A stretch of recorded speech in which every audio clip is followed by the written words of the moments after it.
Hi guys! For today's video, I'm going to make a video for my TikTok. Nag-try na din ako sa pag-affiliate and I only have few videos in my TikTok. I don't really know a lot pa about TikTok but since marami din akong napanood na mga videos, kaya gusto ko din i-try. So, ngayon meron akong dalawang blouses dito. In-order ko sa TikTok shop. And ito yung i-review ko.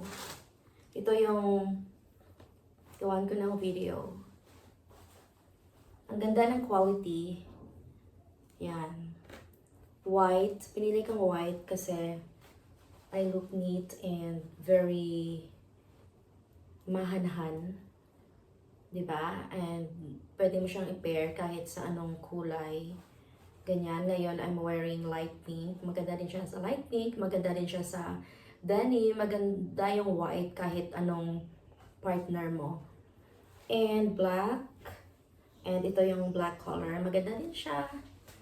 Yan. Yan. Maganda pala siya sa light pink. And ang black color naman, madali lang siyang hanapan ng partner look. Kahit pink or denim din or khaki or black brown or light brown, maganda pa rin siyang tingnan. Magandang combination, di ba? So ito yung items na gagawan ko ng video sa TikTok. Meron akong mga ibang videos din sa TikTok, yung bag.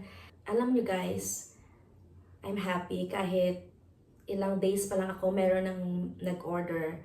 Makikita nyo yan sa TikTok account ko na Beldy.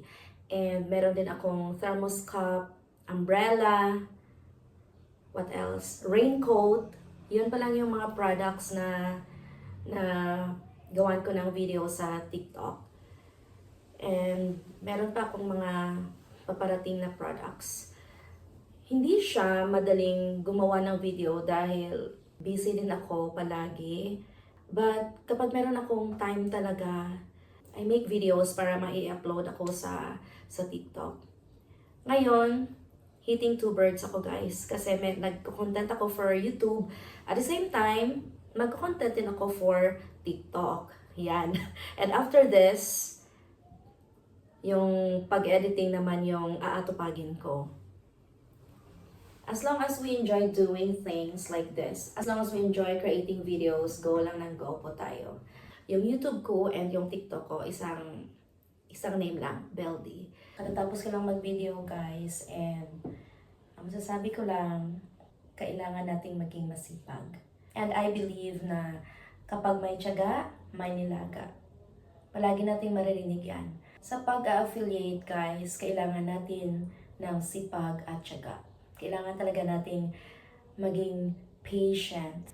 Kasi guys, not all the time, nasa mood tayong mag-create ng content natin. For me most of the time ngayon, busy ako sa work. And kapag meron naman akong time, pinipili ko na matulog, magpapahinga, mag-relax. Pero dahil gusto kong mag-affiliate and gusto kong gumawa ng content, every time na manonood ako ng contents ng iba, I feel motivated. Kaya tuloy-tuloy lang natin guys. Right? Okay, now let's go na sa editing guys. Mag-edit na tayo ng video. Thank you for watching! And sa mga gustong mag-affiliate dyan, magsipag tayo at magtiyaga.